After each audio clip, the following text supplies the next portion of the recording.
Hello everyone. This is Offering of Blood. I have a farming group for this quest on hard, and the reason I'm showing you guys this quest is because well, people know that it's good XP, but the truth is most people don't know how to farm it, and this quest really can be a pain in the ass, and it can be pretty tough because there's a lot of cursing, dispelling, stunning.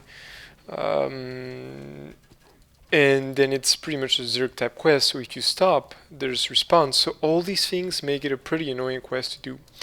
And the truth is, with some, I guess, experience and a lot of farming, you can only, get better. And usually I can make this quest within 5-6 minutes, depending. And then if I have, people to run with it, it's very good. So one of the advice that I can give you is that you really want to be using as much displays, I guess dodge, because that's the only way you're going to avoid taking damage, and you really want Shibas because you also take a lot of damage from all these elemental spells casted at you. So for this trap right here, you just jump here, and I mean, you can literally run through it, it's not gonna do a lot of damage. So you can see I'm using Shadow Fade, trying to use also my display clickies as much as I can. Another thing too is that you want to be pressing backspace, so you'll see why in a second. There you go, you can see the lever at the end of the hallway, and that means you can just jump and press, for me it's E on my keyboard, so I can open the way quickly without getting enchanted. And very often there's going to be an archer and enchanting you, and very often this gets really frustrating because other buffs get dispelled. And I mean, there's only one secret: it's killing mobs fast enough and opening doors fast. So it's all about zerging really. So that's a couple of things. Another thing too is that the end boss is a real pain. Because he has displays on himself and stone skin, and not many people have choosing at this level. I pretty much do have some scrolls. I get, as you can see, 45% chance. Well, I don't have GH right now, but you'll see afterwards. I'll have 45% chance on them.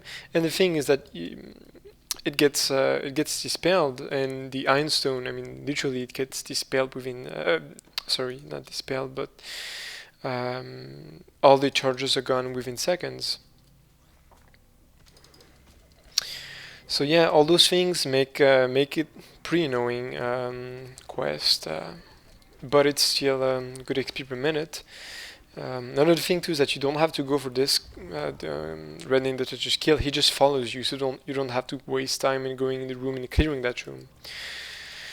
Another thing too is that you want everyone to be zerging and not waiting behind, because as you can see here, we have someone that just died, and we have Dungeon Alert, and if you look on the map, I'm pretty sure he's still in the room where the red name was. And the problem is now that I have to come back and go get him, otherwise we're gonna keep having that Dungeon Alert. So I mean, it's nice to have a couple of people to run this wave, but that's another reason why I'm not I usually don't bother grouping, because as I said in one of the last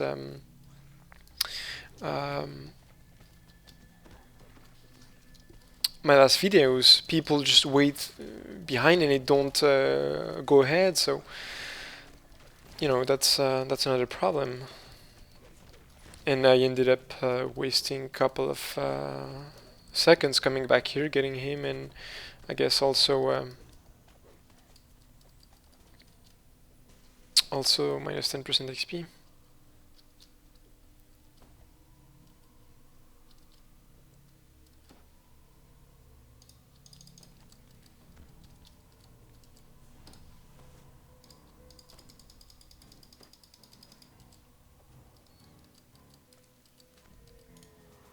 So yeah, basically, when I did this quest on Epic Elite, the trick was just keep moving. I mean, you just can't stop. And the truth is, without Blitz, with Blitz, it's extremely easy because you have a ton of damage, so you can just keep running and zerging through this quest. And the only really painful moment was And there's scorpions, 4 scorpions that spawn only on epic difficulties. So of course they're not here on heroic difficulties, but they make the quest a real challenge if you don't have these saves, which I didn't when I did my solo. So yeah, it's pretty much the same. You run it exactly the same way on heroic and epic difficulties. You just keep running. You can't afford to wait. Dungeon alerts and things like this. So you need to keep moving.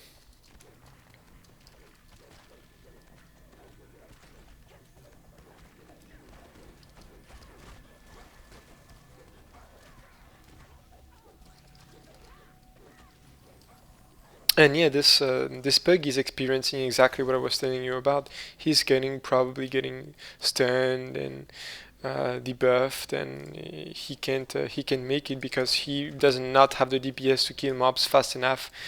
And if you can't kill mobs fast enough, you get surrounded and eventually you die. So as you can see here, choosing and iron stone, so that choosing lasts as long as possible.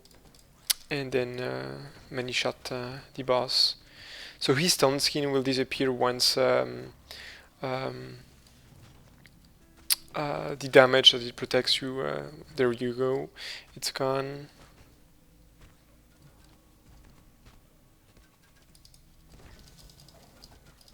Finish him off like this. And then you can stay here and get a couple of scorpions for conquest. I think it takes like 90 or something like this. The thing is that it's only worth it on the elite, really. And that's it. So let's see how long this was. 6 minutes ran, so that's decent, but we had 2 deaths, so and we didn't do the doors on the left. I only do the doors if I'm running with people I know, and I know they can either do these sides while I keep going, or I'm on if I'm on an arcane or a divine. I mean, at this point, level 13, you have blade barrier, so it's just a joke. But on an melee, I don't have all the 2-weapon fighting feats. As you can see now, we have the 6th level of monk, so that gives me shadow fade, and that's really nice to have. And that's pretty much it. The build, I mean, most of the build's power comes late, around level 20. I guess for most builds, because that's when you get the destinies. But for me, that's when I get slaying arrows, adrenaline, and as you saw in the last run, my many shot or even 10k stars is extremely weak. So that's pretty much it. I hope you guys enjoyed, and feel free to comment again, and I'll see you guys for level 14.